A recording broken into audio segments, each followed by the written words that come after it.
নম্বরে হলো আল ইন্তেহার, আত্মহত্যার মৃত্যু। সমাজে আছে না নাই? উখিয়াতে তো নাই না? এদিকেও মরে কি জন্য? কেন মরে? হ্যাঁ, বয়ফ্রেন্ড গালি দিছে এই জন্য? হ্যাঁ, মান ক্বাতালা নাফসাহু বিশাইইন উযযিবা বিহি ইয়াউমাল কিয়ামা।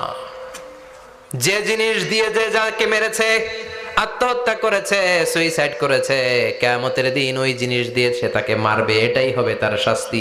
ওড়না পেঁচিয়ে যারা আত্মহত্যা করলো ওর শাস্তি ওড়না পেঁচানো। বিষ খেয়ে যারা মারা গেল তার শাস্তি জাহান্নামের বিষ খাবে আর চিৎকার করবে। ছুরি ঢুকিয়ে যারা মারা গেল জাহান্নামের আগুনে ঝলসানো ছুরি শুধু ঢুকাবে। আল্লাহ আত্মহত্যা থেকে বাংলাদেশে বাঁচাও, আমাদের ছেলে মেয়েগুলারে বাঁচাও। চিৎকার দিয়ে বলেন আমিন। আত-তাআক্কুদ ফিল লিসান ফিলা ইলাহা ইল্লাল্লাহ। আজীবন কালেমা পড়ে নাই, আজীবন কালেমারে বাস দিয়েছে, এখন মরার সময় সবাই কয় কলমা পড়েন কলমা পড়েন। এখন পড়তে চায় মাগার মুখ দিয়া বাইর হয় না। আছে না নাই? এরকম ডাকাইত উখিয়াতে নাই? কলমা পড়তে পারে না, আটকায় যায়, মরে গেছে। এই মৃত্যুটা কি ভালো কথা বলে? ফি হালাতি শুরব, অনেকে মদ খাইতে খাইতে মরে। আছে না নাই? জুলুম করতে করতে মরে। আছে না নাই? অন্যের জায়গা দখল করে মরে, এরকম আছে না নাই? ফি হালাতি ইরতিকাবিল কাবায়ের, যে কোনো কবিরা গুনাহ কর অবস্থা যদি মারা যায় এটা খারাপ মৃত্যু, অপমৃত্যু, এটা জান্নাতি মৃত্যু নয়। চিৎকার করে বলেন ঠিক কি না? এরপর ফি সাখাতিল ওয়ালিদাইন, বিশ্বনবী বললেন কোন ছেলে যদি মারা যায় এমন অবস্থায় মা বাবা তার উপর রাগান্বিত, এটা ভালো মৃত্যু? কথা বলেন। পৃথিবীর চেয়ে, গোটা পৃথিবীর বুকে মায়ের চেয়ে আপন কেউ আছে নাকি? এই মায়ের মনে কষ্ট দিয়ে ওই অবস্থায় যদি মারা যায় এই মৃত্যুটা অনেক খারাপ। চিল্লায় বলেন ঠিক কিনা? এজন্য মায়ের সাথে খারাপ আচরণ করবেন নাকি? কথা বলেন। যার মা নাই সে জানে মা না থাকার কি জ্বালা, ঠিক কিনা? যখন রাত্রি নিঝুম এই চোখে ঘুম, একলা শুধু ঘরে তোমায় মনে পড়ে মাগো, তোমায় মনে পড়ে। যখন রাত্রি নিঝুম এই চোখে ঘুম, একলা শুধু ঘরে তোমায় মনে পড়ে মাগো, তোমায় মনে পড়ে। এজন্য মায়ের দোয়া সবচেয়ে বড় দোয়া। মা রেগে আছে, মা বদদোয়া দিয়েছে, বাবা বদদোয়া দিয়েছে, বাবা আপনার উপর অসন্তুষ্ট, ওই অবস্থায় ছেলে মরলে এটা কি ভালো মৃত্যু? এরপরে স্বামী যদি নাখোশ থাকে স্ত্রীর উপর, স্বামী যদি স্ত্রীর উপর রেগে থাকে, অসন্তুষ্ট থাকে, ওই অবস্থায় স্ত্রী যদি মারা যায় এটাও খারাপ মৃত্যু। চিল্লায় বলেন এটাও খারাপ মৃত্যু। এরপরে লাউ ফারিহাল মুসলিমুনা বিমাউতি, কোন লোক মারা গেলে যদি এলাকার মুসলমানরা খুশি হয় এটা কি ভালো মৃত্যু নাকি? কোন লোক মারা গেলে এলাকার মুসলমানরা যদি আল্লাহর শুকরিয়া করে এটা কি ভালো মৃত্যু নাকি? আমরা কি ভালো মৃত্যু চাই নাকি খারাপ? আমরা শাহাদাতি মৃত্যু চাই, ঈমানের মৃত্যু চাই। পড়েন আমিন। এজন্য রাব্বুল আলামিন বলেন বাল তুসিরুনাল হায়াতাদ দুনিয়া ওয়াল আখিরাতু খায়রুন ওয়া আবকা। ক্ষণস্থায়ী দুনিয়াটাকে তোমরা বড় মনে করো, এটা বড় না, বড় হলো আখিরাতের জীবন। এজন্য আখিরাতের জীবনের জন্য প্রস্তুতির দরকার আছে না নাই? মরণ হচ্ছে সবচেয়ে বড় প্রস্তুতি, মরণের চিন্তা। মান কানা ওয়াইদান ফাল মাউতু ইয়াকফি, যে নিজেকে সোজা করতে চায় মৃত্যুর চিন্তাই তার জন্য যথেষ্ট। আজকের এই আলোচনার পরেও কি আমাদের টনক নড়বে না? আজকের এই কথাগুলোর পরেও কি মৃত্যু নিয়ে আমরা ভাববো না? আজকের আলোচনার পরেও কি আমার হিসাব শুরু হওয়ার আগে আমি একটু নিজের হিসাব কষে নিব না? আল্লাহ আমাদের সবাইকে কথাগুলো বুঝার ও আমল করার তৌফিক দান করুক। আমরা পড়ি আমিন। আর জোরে পড়েন আমিন। হুজুর, আপনার কাছে আমার দুটি প্রশ্ন জানতে চাই, যথাযথ উত্তর প্রদানে আপনার কাছে কৃতজ্ঞ থাকবো। আমাদের দেশে প্রচলিত যে খতমে কোরআন রয়েছে সেটা বেদাত কিনা? যদি বেদাত হয় সেটা সম্পর্কে আমাদের করণীয় কি? 6 ঘন্টা 8 ঘন্টা হাফেজ এনে কোরআন খতম দেয়া হয়, এই পদ্ধতিতে আল্লাহ রাসূলের জামানায় ছিল না। কোরআন আপনি নিজে পড়বেন, কোরআন আপনি ভাড়া করে এনে বাবার জন্য কান্নাকাটি করানোর কোনো দরকার নাই। আপনি নিজে সূরাতুল ফাতিহা, সূরাতুল ইখলাস পড়ে আব্বার জন্য দোয়া করলে আপনার আব্বার কবরটারে জান্নাত বানায় দিবে কে? আপনার বাবার জন্য আপনি যত কাঁদবেন আমার কি তত কান্না আসবে? আপনি আমার যতই বলেন হুজুর আমার আব্বার জন্য একটু দোয়া করেন, একটু, আমি যতই দোয়া করি আপনার আব্বার জন্য কি আমি কাঁদবো? কথা বলেন, আমার আব্বার জন্য আমার কান্না আসবে, ঠিক কি না? এজন্য সূরাতুল ফাতিহা পড়ে দোয়া করবেন, সূরাতুল ফাতিহা পড়ে আব্বার জন্য দোয়া করবেন। আচ্ছা, আপনারা একটু উত্তর দেন তো, বিষ্ণু ঈসা ইসলাম খাদিজাতুল কুবরার যে কথা আজকে আমরা শুনলাম, খাদিজাতুল কুবরাকে ভালো কি বেশি বাসতো না কম বাসতো?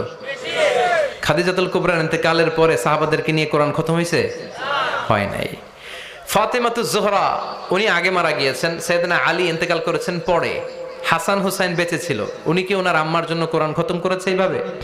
না, প্রচলিত এই পদ্ধতিতে কোরআন খতম করা এটা সুন্নাহ নয়। সুন্নাহ হচ্ছে আব্বার কবরের সামনে দাঁড়িয়ে কবর জিয়ারত করবেন, ঘরে বসে আব্বার জন্য কাঁদবেন, রব্বির হামহুমা কামা রাব্বায়ানি সাগীরা বললে আল্লাহর আরশে যেইভাবে পৌঁছবে, আমরা দোয়া করলে ওইভাবে পৌঁছবে না। ছেলের দোয়াটা বাবা মার জন্য বেশি কবুল, আল্লাহ বুঝার তৌফিক দান করুন। যে ব্যক্তি সুদ ঘুষ খায়, মানুষের হক প্রকাশ্যে হারাম ব্যবসা করে, প্রিয় নবীর আদর্শ ব্যতীত অন্য আদর্শ না, প্রিয় নবীর আদর্শ ব্যতীত অন্য আদর্শ নিয়ে আল্লাহর সামনে দাঁড়ালে ওই আদর্শ আল্লাহর দরবারে কবুল হবে না। বিশ্বনবী যে পন্থায় আমাদেরকে শিখিয়েছে ওই পন্থায় ছোট্ট কাজ করলেও এটাকে উহুদ পাহাড়ের সমান বড় করে দিবে কে? আর মন গড়া পন্থায় যদি আপনি করেন, ওইটা মিজানের পাল্লায় উঠালে কোনো ধরনের ওজন হবে। কি করে বুঝবেন মৃত্যুটা ভালো হলো?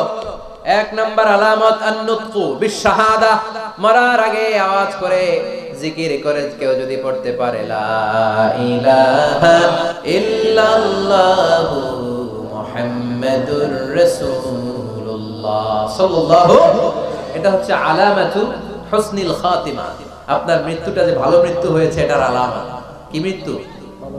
সবাই বলেন ভালো মৃত্যু আমরা চাই কি চাই না? ভালো মৃত্যুর এক নাম্বার আলামত কালিমা পড়ে যদি মরতে পারে। বিশ্বনবী বলেন মান কানা আখিরু কালামিহি লা ইলাহা ইল্লাল্লাহ, যে ব্যক্তির সর্বশেষ কথাটা হবে, বাক্যটা হবে লা ইলাহা ইল্লাল্লাহ, দাখালাল জান্নাহ, সে জান্নাতি হয়ে যাবে। সুবহানাল্লাহ পড়েন। এরপরে বিশ্বনবী বললেন আল মুমিনু ইয়ামুতু বিজাবি ইরকিল জাবিন, মুমিন যখন মারা যায় তার কপাল ঘেমে যায়। সুবহানাল্লাহ পড়েন। হাত ঘামে না, পা ঘামে না, মুমিনের কপাল ঘামে। সুবহানাল্লাহ। এজন্য কেউ মারা গেলে কপালের মধ্যে হাত দিবেন, দেখবেন ওই ঘামের মধ্যে একটা জান্নাতি ঘ্রাণ আছে। সুবহানাল্লাহ। আল্লাহ, আমরা যখন মরে যাব আমাদের কপালটা যেন এরকম ঘেমে যায়। আমিন পড়েন আর জোরে আমিন। আল মুমিনু ইয়ামুতু বিআরাকিল জাবিন, মুমিন মারা গেলে তার কপাল ঘামে। কপাল ঘামলে বুঝতে হবে এটা ভালো মৃত্যু, ঈমানি মৃত্যু। চিল্লায় বলেন ঠিক কি না? এরপরে বিশ্বনবী বললেন ফি লাইলাতিল জুমা, জুমার রাতে যদি মরে, আও ফি শাহরি রমাদান, কিংবা রমজান মাসে যদি মরে, আও ফি সাফারিল হজ, কিংবা হজের সফরে যদি মরে। বাংলার জমিন থেকে অনেক হাজিরা হজ করতে যায়, অনেকে ওইখানে যে আরাফাতের ময়দানে মারা যায়, এরকম হাজি আছে না? খুশনসিব, এটা খুশনসিব। আলহামদুলিল্লাহ পড়ে। এরপরে বিশ্বনবী বললেন মাউতুশ শাহাদা, আল্লাহর রাস্তায় জিহাদ করে কালেমার বাণীকে উপরে তুলে ধরার জন্য কেউ যদি শাহাদাতের বাণী, শাহাদাতের পেয়ালা পান করে, শাহাদাতের মৃত্যুর চাইতে ভালো মৃত্যু আর হতে পারে না। শাহাদাতের মৃত্যুর চাইতে শ্রেষ্ঠ মৃত্যু আছে নাকি? কথা বলেন। আমরা শহীদ হতে চাই কি চাই না? আমাকে শহীদ করে ওই মিছিলে শামিল করে নিও, আমাকে শহীদ করে সেই মিছিলে শামিল করে নিও, যে মিছিলের নেতা মীর হামজা, খোবায়েবে খাব্বাব, আল্লাহর কাছে তারা অতি প্রিয়, শামিল করে নিও, আমাকে শহীদ করে সেই মিছিলে শামিল করে নিও। পড়েন আমিন। শাহাদাতের তামান্না যেই মুমিনের অন্তর নাই, অন্তরের ভেতরে নাই, ওই লোক কি মুমিন হতে পারে নাকি? মান সাআলাল্লাহ শাহাদা, বিশ্বনবী ফরমান যে ব্যক্তি আল্লাহর কাছে শাহাদাতের মৃত্যু চায়, বাল্লাগাহুল্লাহু মানাজিলাশ শুহাদা ওয়া ইন মাতা আলা ফিরাশিহি, কেউ যদি আল্লাহর কাছে শাহাদাত অন্তর থেকে কামনা করে, রব্বুল আলামিন ওই ব্যক্তিকে শাহাদাতের মর্যাদায় নিয়ে যাবেন, যদিও সে বিছানায় পড়ে পড়ে মারা যায়। বিছানায় পড়ে মারা গেছেন, কিন্তু অন্তরে কামনা ছিল, আল্লাহ আমার তুমি শহীদ হিসেবে কবুল করো। শহীদদের কাতারে আপনারা দাঁড় করায় দিবে কে? ওমর ফারুক বলতেন, আল্লাহুম্মা রযুকনা শাহাদাতান ফি সাবিলিক, ও আল্লাহ আপনি আমারে আপনার রাস্তায় শহীদ হিসেবে কবুল করেন। ওয়ারযুক মাউতি ফি হারামি রাসূলিক, পৃথিবীর কোন শহরে মরতে চাই না, বিশ্বনবীর শহর মদিনা শহরে আমার মৃত্যু কবুল করেন। ওমর ফারুক কই মরছে? কথা কম। ফজরের জামাতে ইমামতি করতে গিয়েছেন। মাওলাল মুগীরা আবু লুলু আল মাজুসি, মাওলাল মুগীরা আঘাতে অ্যাসাসিনেটেড বাই মুগীরা, স্টেবিং করেছে এখানে। তিনটা আঘাত করেছে, একটা এখানে, একটা পাজরে, একটা নাভির মধ্যে, নাভি কেটে দুই ভাগ। ওনাকে খাবার দেয়া হলো নাবিজ, দুধ মাখানো নাবিজ। ওই নাবিজের দুধ নাভি দিয়ে বের হয়ে যায়। উনি বললেন, কে মেরেছে আমাকে? বলল, অগ্নি উপাসক। শুকরিয়া করে বললেন, আল্লাহ আমারে কোনো মুসলিম মারে নাই, কোনো মুমিন মারে নাই। উনি বেহুশ ছিলেন, হুশ ফিরে সবাইরে বললেন, আসল্লান নাস, ফজরের যেই নামাজটা আমার ইমামতিতে শুরু হয়েছে, এক রাকাতের পর আমাকে মারা হলো। এবার আমাকে বলো, আমার নেতৃত্বে যে নামাজটা শুরু হয়েছে, নামাজটা ঠিক মতো হয়েছে কিনা? সুবহানাল্লাহ। আমারে কে মারলো? কে তোমাদের খলিফা হবে? কি হবে আমার আব্দুর রহমানের, আব্দুল্লাহ? এগুলো নাই। প্রথম কথা ছিল মানুষরা নামাজটা পড়েছে কিনা। সুবহানাল্লাহ। এজন্য শাহাদাতের তামান্না সবচেয়ে বড় তামান্না, চিল্লায় বলেন ঠিক কিনা? এরপর বিশ্বনবী বললেন, মুরাবিতান ফি সাবিলিল্লাহ, মুসলিম রাষ্ট্রের পাহারা দেয় যারা, বর্ডার গার্ড। আমাদের দেশের বর্ডার গার্ডরা কি বলে? আগে বিডিআর ছিল, এখন বিজিবি। আমার বিজিবির ভাইরা না খেয়ে না পড়ে শীতের রাতে দেশ পাহারা দেয়। বিএসএফ এর গুলিতে যদি মারা যায়, এটা শহীদ। সুবহানাল্লাহ। এর চেয়ে শ্রেষ্ঠ মৃত্যু আর হতে পারে? এরপর আল মাউতু আলা আমালিন সালেহ, কোন ভালো কাজের উপর মরণ। নামাজে সেজদা দিয়েছে, সেজদা অবস্থায় অনেকে চলে যায়, এরকম আছে না নাই? তাহাজ্জুদের যায় নামাজে মরণ দিও প্রভু আমায়, একামতে দিনের কাজে কবুল করে নিও আমায়। পড়েন আমিন। তাহাজ্জুদের যায় নামাজে যেন আমাদের মরণ হয়, পড়েন আমিন। রোজা অবস্থায় মারা যাওয়া, নেক আমল অবস্থায় মারা যাওয়া, এগুলো হচ্ছে আলামাত হুসনিল খাতিমা। আপনার শেষটা, বিদায়টা, মৃত্যুটা যে ভালো হয়েছে তার আলামত। আল্লাহ এই যে কথাগুলো বললাম, শ্রেষ্ঠ শ্রেষ্ঠ মৃত্যু, আমাদের মৃত্যুগুলো ওইরকম করে দিও। চিৎকার করে পড়েন আমিন, আওয়াজ করে পড়েন আমিন। এবার আলামাত সুইল খাতিমা, কিছু মৃত্যুর আলামত আছে, এটাই প্রমাণ করে এটা ভালো মৃত্যু নয়, এরকম আলামত আছে না নাই? এক নম্বরে হলো আল ইন্তিহার, আত্মহত্যার মৃত্যু। সমাজে আছে না নাই? উকিয়াতে তো নাই না? এদিকেও মরে, কি জন্য? কেন মরে? হ্যাঁ, বয়ফ্রেন্ড গালি দিয়েছে এজন্য? হ্যাঁ, মান কাতালা নাফসাহু বিশাইইন উযযিবা বিহি ইয়াওমাল কিয়ামাহ, যে জিনিস দিয়ে যে যাকে মেরেছে, আত্মহত্যা করেছে, সুইসাইড করেছে, কিয়ামতের দিন ওই জিনিস দিয়ে সে তাকে মারবে, এটাই হবে তার শাস্তি। ওড়না পেঁচিয়ে যারা আত্মহত্যা করলো, ওর শাস্তি ওড়না পেঁচানো। বিষ খেয়ে যারা মারা গেল, তার শাস্তি জাহান্নামের বিষ খাবে আর চিৎকার করবে। ছুরি ঢুকিয়ে যারা মারা গেল, জাহান্নামের আগুনে চলসানো ছুরি শুধু ঢুকাবে। আল্লাহ আত্মহত্যা থেকে বাংলাদেশে বাঁচাও, আমাদের ছেলে মেয়েগুলারে বাঁচাও।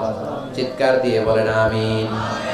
আত-তাআক্কুদ ফিল লিসান ফি লা ইলাহা ইল্লাল্লাহ, আজীবন কালেমা পড়ে নাই, আজীবন কালেমারে বাস দিয়েছে, এখন মরার সময় সবাই কয় কলমা পড়েন, কলমা পড়েন।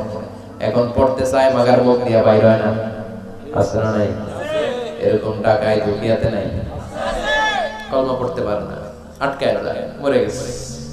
এই মৃত্যুটা কি ভালো? কথা বলেন। ফি হালাতি শুরব, অনেকে মদ খাইতে খাইতে মরে, আছে না নাই? জুলুম করতে করতে মরে, আছে না নাই? অন্যের জায়গা দখল করে মরে, এরকম আছে না নাই? ফি হালাতি ইরতিকাবিল কাবায়ের, যে কোনো কবিরা গুনাহ করা অবস্থায় যদি মারা যায়, এটা খারাপ মৃত্যু, অপমৃত্যু, এটা জান্নাতি মৃত্যু নয়। চিৎকার করে বলেন ঠিক কি না?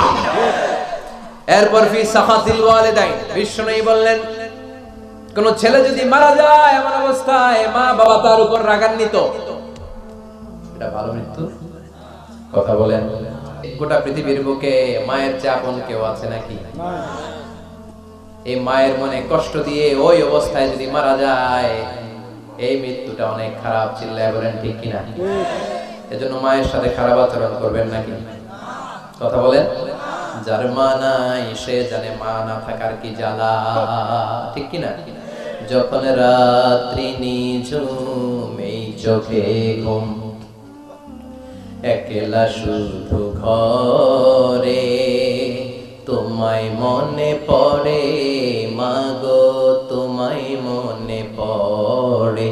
যখন রাত্রি নিঝুম এই চোখে ঘুম, একলা শুধু ঘরে, তোমায় মনে পড়ে মাগো, তোমায় মনে পড়ে। এজন্য মায়ের দোয়া সবচেয়ে বড় দোয়া। মা রেগে আছে, মা বদদোয়া দিয়েছে, বাবা বদদোয়া দিয়েছে, বাবা আপনার উপর অসন্তুষ্ট, ওই অবস্থায় ছেলে মরলে এটা কি ভালো মৃত্যু? এরপরে স্বামী যদি নাখোশ থাকে স্ত্রীর উপর, স্বামী যদি স্ত্রীর উপর রেগে থাকে, অসন্তুষ্ট থাকে, ওই অবস্থায় স্ত্রী যদি মারা যায়, এটাও খারাপ মৃত্যু। চিল্লায় বলেন, এটাও খারাপ। এরপরে লাউ ফারিহাল মুসলিমুনা বিমাউতি, কোন লোক মারা গেলে যদি এলাকার মুসলমানরা খুশি হয়, এটা কি ভালো মৃত্যু নাকি? কোন লোক মারা গেলে এলাকার মুসলমানরা যদি আল্লাহর শুকরিয়া করে, এটা কি ভালো মৃত্যু নাকি? আমরা কি ভালো মৃত্যু চাই নাকি খারাপ? আমরা শাহাদাতি মৃত্যু চাই, ঈমানের মৃত্যু চাই। পড়েন আমিন। এজন্য রব্বুল আলামিন বলেন, বাল তুসিরুনাল হায়াতাদ দুনিয়া ওয়াল আখিরাতু খায়রুন ওয়া আবকা। ক্ষণস্থায়ী দুনিয়াটাকে তোমরা বড় মনে করো, এটা বড় না, বড় হলো আখিরাতের জীবন। এজন্য আখিরাতের জীবনের জন্য প্রস্তুতি দরকার আছে না নেই? মরণ হচ্ছে সবচেয়ে বড় প্রস্তুতি, মরণের চিন্তা। মান কানা ওয়াইদান ফাল মাউতু ইয়াকফি, যে নিজেকে সোজা করতে চায়, মৃত্যুর চিন্তাই তার জন্য যথেষ্ট। বিশ্বনবী বললেন, আমারু উম্মতি মা বাইনা 60 ইলা 70, আমার উম্মতের গড় বয়স হলো 60 থেকে 70। এই উম্মতের গড় বয়স কত? 60 থেকে 70। ওয়া আকাল্লুহুম মাইয়াজুজু যালিক, অল্প কিছু মানুষ আছে যারা 70-এর বেশি হায়াত পায়। এখানে 70-এর বেশি আছেন কারা? হাত তোলেন দেখি তো। কয়জন? একজন, দুইজন, তিনজন। মাশাআল্লাহ, আল্লাহ আরো হায়াত দেখ, আল্লাহ এদেরকে আরো হায়াত দারাজ করুক। চিল্লায় বলেন আমিন। তার মানে আমার উম্মতি মা বাইনা 60 ইলা 70। বিশ্বনবী বললেন এই উম্মতের গড় বয়স 60 থেকে 70, আর 70-এর বেশি হায়াত পাবে। ওয়া আকাল্লুহুম মাইয়াজুজু যালিক, 70-এর বেশি পাবে হাতে গোনা, গুনে বের করে ফেলা যায়, একজন, দুইজন, তিনজন। বাকি সব 60-এর আগে নাই, ঠুস। চিল্লা এখন ঠিক কিনা? বাংলাদেশের গড় হায়াত কত মানুষের? 60। বিশ্বনবীর কথার সাথে মিলে গেছে। চিল্লায় পড়েন সুবহানাল্লাহ। এই জন্য বিশ্বনবী বলেন, এই যে মুরব্বীদের দাড়ি পাকে, এই যে রাস্তায় অ্যাক্সিডেন্ট হয়, এই যে ক্যান্সারে আক্রান্ত হয়ে লোকজন মারা যায়, তার উপরেও কি টনক নড়ে না? এরপরেও কি বিবেকে ধরে না যে তোমাকে চলে যেতে হবে? আকসিরু যিকরা হাযিমিল লাযযাত, জীবনের সব স্বাদকে পানসা করে দেয় ওই মরণকে স্মরণ করো। মরণকে স্মরণ করলে জাহান্নাম বরণ করা লাগে না। চিল্লায় বলেন ঠিক কিনা? আবার আল্লাহ বললেন, গোলাম, স্পেশাল একজন ফেরেশতা আমি মরণের জন্য সিলেক্ট করলাম, নাম মালাকুল মাউত।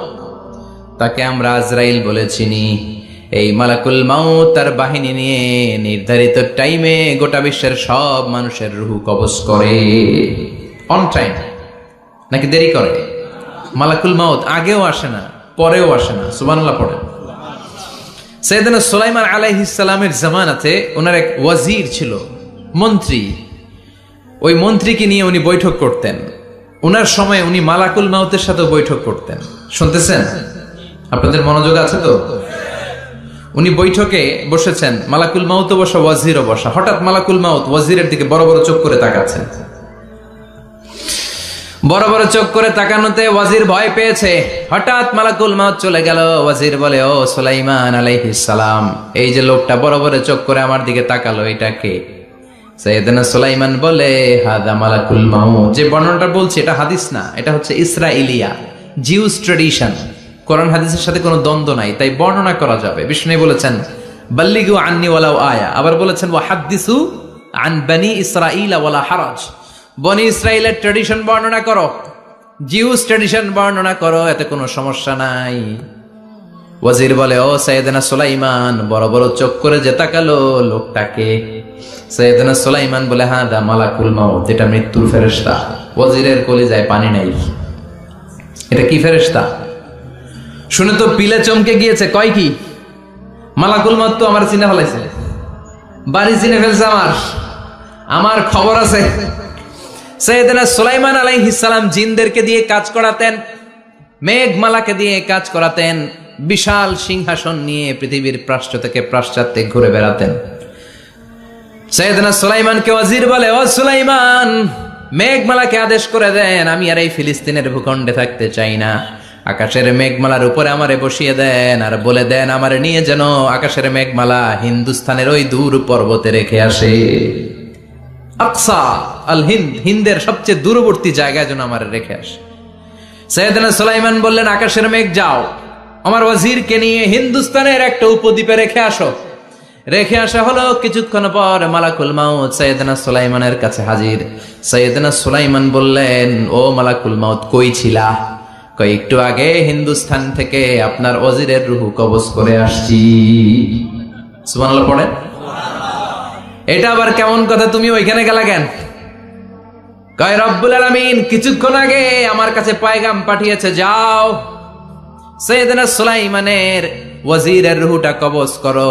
কবজ করার জায়গা হলো হিন্দুস্তানের উপদ্বীপ। কোন জায়গায়? মালাকুল মাউত এসে দেখে সুলাইমান নবীর সাথে মিটিং করে। ওয়াজির কার সাথে মিটিং করে? সুলাইমান নবীর সাথে। কিন্তু ফরমানে লেখা রূহ কবজ করতে হবে কোথায়? হিন্দুস্তানে। সুবহানাল্লাহ কইবেন না? এই জন্য বড় বড় চোখ করে আমি তাকিয়েছি, আর মনে মনে ভাবলাম টাইম তো নাই, কারণ মৃত্যু তো অন টাইমে হতে হয়, এখনই ওর রূহ কবজ করতে হবে। কেমন করে ওইখানে যাবে আমি জানি না, আমি আগে চলে যাই। মালাকুল মাউত চলে গেল, যে দেখে ওই জায়গায় ওয়াজিরও হাজির। সাথে সাথে রূহ কবজ করে আল্লাহর কাছে চলে গিয়েছে। পড়েন সুবহানাল্লাহ। এজন্য আল্লাহ বললেন, মালাকুল মাউত আমি নির্ধারণ করে দিয়েছি, পৃথিবীর প্রতিটি মানুষ মালাকুল মাউতকে দেখবে, চাক্ষুষ দেখবে, ভালো হলেও দেখবে, খারাপ হলেও দেখবে। কার কথা? ভালো মানুষ যদি হয়, আল্লাহওয়ালা যদি হয়, ইসলাম প্রিয় যদি হয়, ডানপন্থী যদি হয়, মৃত্যুর সময় মালাকুল মাউত আলা সূরাতি শাবিন আলা আহসানি সূরা, একজন যুবকের আকৃতিতে চমৎকার ধবধবে সাদা একটা জুব্বা পরে, জান্নাত থেকে জান্নাতি কাফন নিয়ে, হানুত মিন হানুতিল জান্নাত, জান্নাতের সুগন্ধি নিয়ে মুমূর্ষু রোগীর মাথার সামনে এসে বসে যায়, আর দেহটার ইঙ্গিত করে বলে, ইয়া আইয়াতুহান নাফসুত তাইয়্যিবা, ও পবিত্র আত্মা। আরেক বর্ণনায় এসেছে, ইয়া আইয়াতুহান নাফসুল মুতমাইন্নাহ, ও প্রশান্ত আত্মা, উখরুজি ইলা মাগফিরাতিম মিনাল্লাহ, আল্লাহর ক্ষমার দিকে বের হয়ে আসো। উখরুজি ইলা মাগফিরাতিম মিনাল্লাহি ওয়া রিদওয়ান, আল্লাহর ক্ষমার সন্তুষ্টির দিকে রূহটা বের হয়ে আসো। স্মুথলি বলার সাথে সাথে মুমিনের দেহ থেকে রূহটা বের হয়ে আজরাইলের হাতে চলে যায়।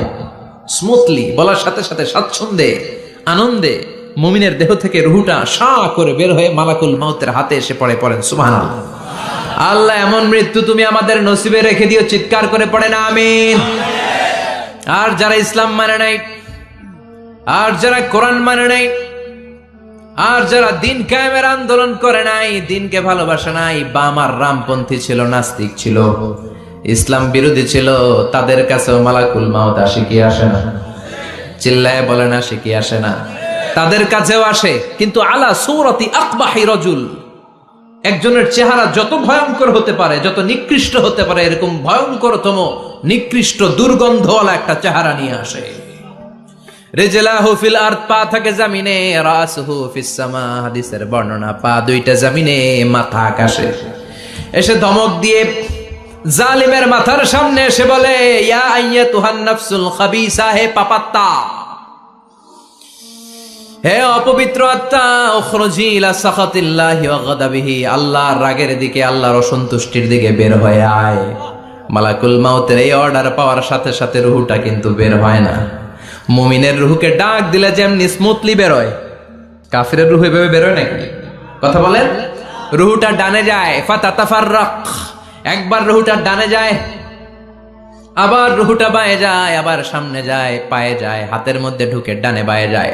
মালাকুল মাউত আবার ধমক দিয়ে বলে, ইয়া আইয়াতুহান নাফসুল খাবিসা, পাপাত্তা বের হয়ে আয়। রুহুটা আবার ডানে যায়, বায়ে যায়, সামনে যায়, পেছনে যায়। এবার ঘপাস করে মালাকুল মাউত রুহুকে ধরে টান মারে। সারা দেহটা থেকে প্রাণ রস সিক্ত করতে করতে দেহ থেকে রুহুটাকে টেনে হিচড়ে বের করে আনে। আর মুমূর্ষ রোগীটা চিৎকার মারতে থাকে, পড়েন না আউযু বিল্লাহ। একটা জীবন্ত ছাগলের চামড়াগুলো জবাই না দিয়ে কেউ যদি টেনে টেনে বের করে, ছাগল জবাই হয় নাই কিন্তু চামড়া এক পাশ থেকে টেনে টেনে টেনে হিচড়ে আপনি গা থেকে বের করলে যত কষ্ট হয়, এর চেয়েও বেশি কষ্ট দিয়ে মালাকুল মাউত বামপন্থী আর কাফেরদের রুহুটা দেহ থেকে বের করে আনে। পড়েন না আউযু বিল্লাহ। আমাদের রুহুটা যেন আল্লাহ, মুমিনদের রুহু আপনি যেভাবে কবজ করান ওইভাবে যেন আমাদের রুহুটা বের হয়ে আসে। আরো জোরে পড়েন আমিন। এজন্য আল্লাহ বললেন, বাল তুসিরুনাল হায়াতাদ দুনিয়া ওয়াল আখিরাতু খায়রুন ওয়া আবকা। পাগলের মতো মোহাচ্ছন্ন হয়ে এই দুনিয়াটার পেছনে ছুটে বেড়াও। এই দুনিয়া আসল নয়, আখিরাত হলো আসল। চিল্লায় বলেন ঠিক কিনা? অস্থির, আমরা ব্যস্ত দুনিয়ার লোভে আর মোহে পড়ে আমাদেরকে যে মরতে হবে, চলে যে যেতে হবে, এটা ভাবার সময় আমাদের নাই। চিল্লাই কোন ঠিক কিনা? এজন্য বলা হয় মুতু ক্বাবলান তামুতু, মরার আগে একবার মরো। হাসিবু ক্বাবলান তুহাসাবু আলাইক, তোমার হিসাব কিয়ামতের দিন করার আগে তুমি তোমার হিসাব করো। জীবনে কি কি পাপ করেছি আমি জানি, আমার চেয়ে ভালো কেউ জানে না। চিল্লায় বলেন ঠিক কিনা? কি কি অন্যায় করেছি আমার হৃদয়ের মধ্যে কথাগুলো আছে না নাই? পৃথিবীর কেউ না জানলেও আমি জানি কি জানি না। এজন্য হাসিবু ক্বাবলা আন তুহাসাবু আলাইক, তোমার হিসাব বসার আগে নিজে হিসাব করো কি কি করলা। আসল মরণের দিন শটান হয়ে তো শুয়ে পড়ো ভাই, মরার আগে আরেকবার মরো। মরার আগে আরেকবার কি করবেন? কথা বলেন। মরার আগে কি করতে হবে? হঠাৎ একদিন বিছানায় শটান হয়ে শুয়ে যান, চক্ষুটা বন্ধ করেন, ভাবেন মরে গিয়েছেন। এই তো মালাকুল মাউত চলে এসে রুহুটা নিয়ে গেল। আত্মীয় স্বজন চিৎকার চেঁচামেচি শুরু করে দিল, কান্নার রোল পড়ে গেল চারদিকে।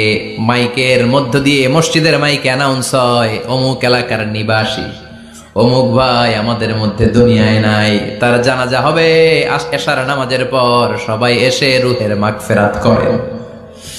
সবাই আপনারে দেখতে আসবে, কেঁদে কেঁদে লোকজন আপনারে কবর দিতে আসবে। চিল্লায় বলেন ঠিক কিনা? কেঁদে কেঁদে সবাই আসবে, দেখার জন্য আসবে। ছেলেগুলো কাঁদবে, স্ত্রী কাঁদবে, বাবা মা কাঁদবে, বন্ধু বান্ধব কাঁদবে। আর ঘরের মধ্যে রাখা হবে না। এবার আপনাকে গোসল দেওয়ার পালা। চক্ষু বন্ধ করে চিন্তার দরকার আছে না নাই? কথা বলেন। একটু চোখটা বন্ধ করে ভাবেন, আপনাকে গোসল দেয়া হবে, জামাগুলো খোলা হবে। এত টাকা দিয়ে যে দামি গোসলখানা টাইলস লাগিয়ে ঘরে বানালেন, আপনার শেষ গোসলটা কি ওই দামি গোসলখানায় হবে? লাশ যেখানে ধোয়া হয় ওই জায়গায় ধোয়া হবে। আপনাকে কাফন পরানো হবে। আপনার কলিজার টুকরা ছোট বাচ্চাটারে বলা হবে, আব্বু দেখে যাও তোমার বাবারে শেষবারের মতো দেখো। আপনার বাবা মা শেষবারের মতো একটা নজর দিয়ে আপনার চেহারাটা দেখে নিবে। বন্ধু বান্ধবরা শেষবারের মতো একবার আপনারে দেখে নিবে। জানাজার জায়গায় নেওয়া হবে। হবে না এই ঘটনাটা আমাদের? হ্যাঁ, হবে কি না? হাজার হাজার মানুষ শেষ বিদায় দেওয়ার জন্য আসবে। চারটা তাকবীর দিয়ে ইমাম নামাজ শুরু করবে। আল্লাহু আকবার, আল্লাহু আকবার, আল্লাহু আকবার, আল্লাহু আকবার বলে নামাজ শুরু করবে। নামাজ শেষ। এবার পালকিতে করে কবরে যাওয়ার পালা। যেতেই হবে, যেতেই হবে। পালকিতে করে লোকজন নিতে শুরু করবে। কবরস্থানের ওই জায়গায় যেখানে মানুষ বছরে মানুষ না মরলে যায় না, ওই গহীন নিঝুম কবরস্থানে ঢুকানো হবে। পালঙ্ক থেকে নামিয়ে আপনার জন্য করে রাখা আগ থেকে কবরটার মধ্যে শুইয়ে দেয়া হবে। উপরে বাঁশ দিয়ে ছাউনি। শেষবারের মতো সবাই দেখে বাঁশের ছাউনির উপরে মাটি চাপা দিবে। ঠিক কিনা? চলে যাবে সবাই, কেউ নাই, অন্ধকার, শুধু অন্ধকার। এই অন্ধকার যেন শেষ হতে চায় না। এই ঘটনা ঘটবে না আমাদের? কথা বলেন। ঘটবে কিনা? এজন্য মরার আগে এগুলো চিন্তার দরকার আছে না নাই? মরার আগে আরেকবার মরার দরকার আছে না নাই? এজন্য রব্বুল আলামিন বলেন, বাল তুসিরুনাল হায়াতাদ দুনিয়া ওয়াল আখিরাতু খায়রুন ওয়া আবকা। এই দুনিয়ার জীবনটাকে তোমরা আসল জীবন মনে করো, এটা আসল জীবন নয়। আসল জীবন হলো কবরের জীবন। চিল্লায় বলেন ঠিক কি না? এজন্য লাইফটা হলো one time, one chance. Second কোনো চান্স আপনাকে দেয়া হবে নাকি? কাফেররা বলবে, ইয়া রাব্বি আরেকটা সুযোগ দেন, লাউ আন্না লানা কাররা ইয়ানি মাররা। আল্লাহ আরেকটা সুযোগ যদি পেতাম দুনিয়াতে ভালো করে আসতাম। আল্লাহ বলবেন, ইন্নাহা কালিমাতুন কাইলুহা, এটা শুধু তাদের মুখের কথা, তাদেরকে আবার সুযোগ দিলেও তারা কিচ্ছু করবে না। চিল্লা এখন ঠিক কিনা? এজন্য একটা চান্স আমরা পেয়েছি, এই দুনিয়ার ওয়ান চান্সে আমরা ভয় পাবো একজনকে। চিল্লায় বলেন তিনি কে? আল্লাহ। এজন্য যেতে আমাদেরকে হবে। এই মরণ থেকে পালানোর কোনো সুযোগ কেউ পালাতে পারে নাই। এই মরণ হলো আখিরাতের প্রবেশদ্বার। মরণ নামক পালকিতে চড়ে আমরা কবরের ভেতরে ঢুকি। মরণ হলো প্রথম পর্ব, কবর হলো দ্বিতীয় পর্ব। যেরকম ঠিক কিনা? এজন্য বিশ্বনবী বললেন, আল কবর রাউদাতুম মিন রিয়াদিল জান্নাহ আও হুফরাতুম মিন হুফারিন নার। কবর হলো কারো জন্য জান্নাতের বাগান, কারো জন্য জাহান্নামের গর্ত। আমরা বলি, আল্লাহ আমাদের কবরটারে জান্নাতের বাগান বানাও। আর জোরে পড়েন আমিন। আবার বিশ্বনবী বললেন, ইন্নাল কবরা আউয়াল মানজিল মিন মানাজিলিল আখিরাহ। কবর হলো আখিরাতের মানজিলগুলোর প্রথম মানজিল। আখিরাতে একটার পরে একটা অনেকগুলো স্টেশন আপনাকে পার হতে হবে। প্রথম স্টেশনটার নাম হলো কবর। প্রথম স্টেশনের নাম কি? এই কবর নামক স্টেশনে যদি আপনি মাফ পেয়ে যান, সামনের সব স্টেশনগুলোতে মাফের ব্যবস্থা করবে কে? আল্লাহ। আর কবর নামক স্টেশনে যদি ধরা খেয়ে যান, আপনার মায়ের আছে না নাই? লাশটাকে যখন রাখা হয়, লাশটা চিনে কে আমারে রাখলো, কে আমাকে ধৌত করলো, কে আমারে কাফন পড়ালো। এজন্য বিষ্ণুই বলেছেন, মুমূর্ষের সামনে বসে বসে পড়ো, লা ইলাহা ইল্লাল্লাহু মুহাম্মাদুর রাসূলুল্লাহ। লাকিনু মাউতাকুম লা ইলাহা ইল্লাল্লাহ। মুমূর্ষের সামনে দাঁড়িয়ে দাঁড়িয়ে পড়ো, লা ইলাহা ইল্লাল্লাহ। এই লা ইলাহা হচ্ছে জীবিতদের জন্য কালিমা, আর আমরা মরার পরে এই জিকির করি। ঠিক কি না? আমাদের দেশের অনেক জায়গায় লাশ নিয়ে কবরে যাওয়ার সময় লা ইলাহা পড়ে না। না, এটা আগের জিকির, মরার আগের জিকির। মরার আগে আপনাকে অ্যানাউন্সমেন্ট দিতে হবে, আল্লাহ ছাড়া কোনো ইলাহ নাই, বিশ্বনবী হচ্ছেন শেষ নবী এবং রাসূল। চিল্লায় বলেন ঠিক কি না? লাশটাকে যখন রেখে দেয়া হয়, বিশ্বনবী যত মানুষকে কবরে রেখেছেন তারপরে দাঁড়িয়েছেন আর বলেছেন, ইস্তাগফিরু লিআখিকুম, তোমার ভাইদের জন্য তোমরা দোয়া করো। ফাইন্নাহুল আনা ইউসআল, এখনই তাকে কবরে সওয়াল করা হবে। কবরে প্রশ্ন আছে না নাই? কথা বলেন। বিশ্বনবী খাদিজাতুল কুবরা, ওনার প্রথম স্ত্রী খাদিজাতুল কুবরা তাহেরাকে কবরের মধ্যে রেখে দিয়ে কাঁদতে শুরু করলেন। চোখের পানি ছেড়ে অনেক দোয়া করলেন। দোয়া শেষে সব সাহাবারা ঘরে ফিরে যায়, বিশ্বনবী যায় না। সাইয়েদনা আবু বকর বললেন, ও নবী চলেন ঘরে যাই।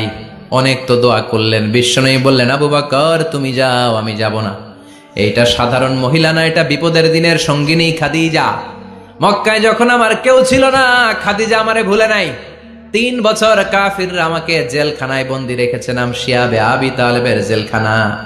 আমার স্ত্রী ওই জেলখানার জীবনেও আমারে ছাড়ে নাই। আমার সাথে 3 বছর খাদিজাও জেল খেটেছে। এই একটাই মহিলা, যেই মহিলাকে আল্লাহ আরশের উপর থেকে সালাম দিয়েছে, মহিলাটার নাম খাদিজা। আল্লাহু আকবার। আমার সব সন্তান আল্লাহ খাদিজার পেট থেকে দিয়েছে।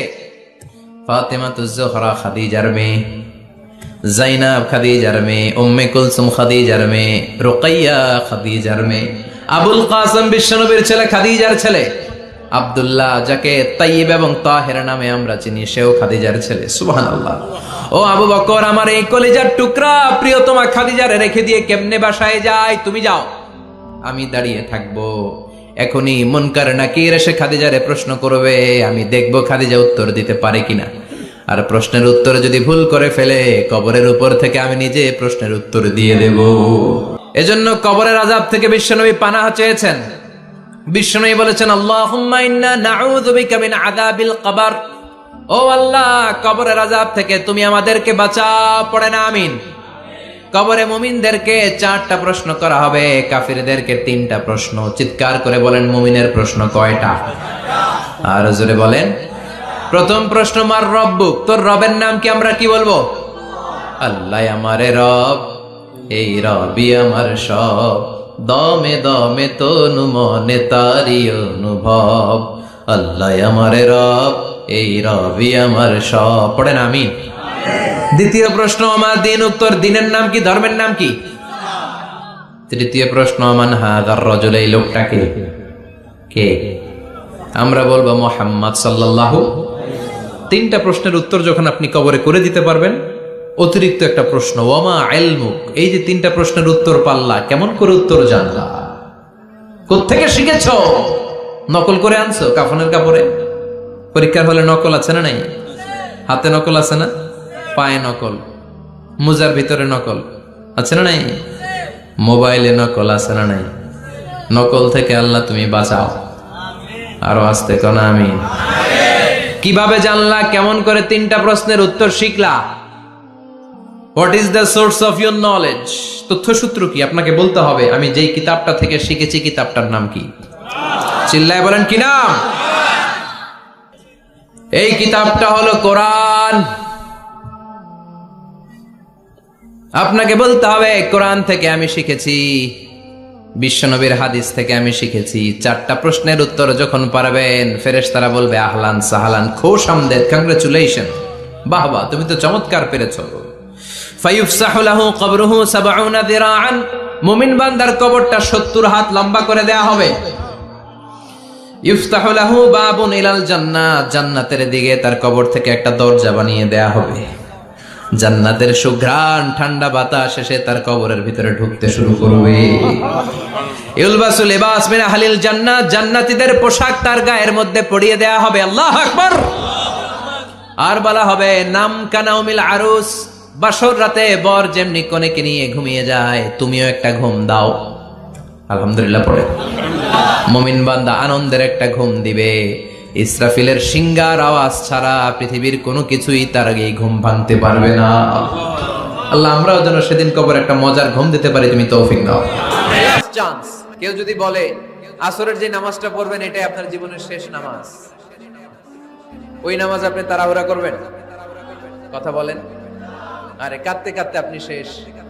এত সুন্দর ওযু বানাবেন, এত সুন্দর আতর মেখে জায়নামাজ বিছিয়ে পাঞ্জাবিটা পরে আপনি নামাজে দাঁড়াবেন। রুকুতে কি সুন্দর রুকু করবেন, লম্বা সময় সেজদা করে চোখের পানি দিয়ে তো সেদিন আপনার জায়নামাজ আপনি ভিজিয়ে দিবেন, ঠিক কিনা? কেন এমনটা করবেন? কারণ আপনি জেনে গিয়েছেন এটাই আমার শেষ নামাজ, তাই না? তো প্রতিটা নামাজের সময় এই জিনিসটা ভাবলে সমস্যা কোথায়? আমরা যে আরো আধা ঘন্টা এখানকার সবাই বেঁচে থাকবো কোনো গ্যারান্টি আছে? আরো 10 মিনিট হায়াত পাবো, গ্যারান্টি? 5 মিনিট, 2 মিনিট, শ্বাস যেটা নিলাম, ব্রেথ ইন করলাম, এটার ব্রেথ আউট করতে পারবো, কোনো গ্যারান্টি আছে? তো প্রতিটা সালাতের মুসল্লায় যখন দাঁড়াই, এই চিন্তাটা আমাদের মাথায় আসে না কেন যে এটাই আমার শেষ নামাজ? সাল্লু সালাতান মুআদ্দিন। আমার প্রিয় কুমিল্লাবাসী ভাইয়েরা, যখনই নামাজে আমরা দাঁড়াবো আমরা ভাববো হতে পারে এটাই আমার জীবনের শেষ নামাজ, এটাই জীবনের, ভাবা যাবে? আর লম্বা চূড়া রুকু করবেন, লম্বা সেজদা করবেন, রুকুতে পিঠটা সোজা রাখবেন। আল্লাহর হাবিব সাল্লাল্লাহু আলাইহি ওয়াসাল্লাম যখন রুকু করতেন পিঠটা থাকতো স্ট্রেট ফরওয়ার্ড, বাঁকাও না উঁচুও না, ওয়াকানা বাইনা যালিক। সাহাবারা বলতেন আল্লাহর হাবিব সাল্লাল্লাহু আলাইহি ওয়াসাল্লামের রুকুর পিঠের উপরে পানি ভর্তি কোনো গ্লাস রেখে দিলে গ্লাসটাও কাঁপবে না, পানিটাও পড়বে না। তার মানে বাঁকা ছিল পিঠ, তাই না? কি ছিল? সোজা। আবার আল্লাহর হাবিব সাল্লাল্লাহু আলাইহি ওয়াসাল্লাম বললেন সবচেয়ে বড় চোর যে নামাজে চুরি করে। সাহাবারা বললেন কাইফা ইয়াসরিকু ফিস সালাহ, নামাজে কেমনে চুরি করে? আল্লাহর হাবিব সাল্লাল্লাহু আলাইহি ওয়াসাল্লাম বললেন ইয়াসরিকু ফি রুকুইহি ওয়া সুজুদিহি, রুকু সেজদায় চুরি করে। এরকম নামাজ চোর আছে না নাই? রুকু থেকে সোজা হয়ে দাঁড়িয়ে কয়েক সেকেন্ড আপনি রিল্যাক্স করবেন। প্রথম সেজদা দিয়ে আপনি সোজা হয়ে বসে কয়েক সেকেন্ড রিল্যাক্স করবেন। কি করবেন? রিল্যাক্স। আওয়াজ করে পড়েন সবাই, রিল্যাক্স। নামাজে তাড়াহুড়ো নাই, সালাত হচ্ছে মেডিটেশন, রিল্যাক্স। এক সেজদা দিয়ে বসে আপনি রিল্যাক্স করবেন ধীর স্থির ভাবে, এরপরে দ্বিতীয় সেজদায় যাবেন। অনেকে সেজদা প্রথমটা দিয়ে কোন রকম মাথাটা তুইলেই আবার সেজদায় দৌড় মারে, আছে না নাই? রুকু থেকে স্ট্রেট ফরওয়ার্ড দাঁড়ানোর কথা, দাঁড়িয়ে 1-2 সেকেন্ড রিল্যাক্স করার কথা, ওইটা না করে রুকু থেকে কোন রকম মাথা তুলেই আবার সেজদায় দৌড় মারে, এরকম ডাকাত আছে না নেই? এরাই সালাত চোর। আমরা যেন নামাজ চোরের খাতায় নিজেদের নাম না চুরি, আমরা যেন বেশি বেশি আল্লাহর সেজদা দেই।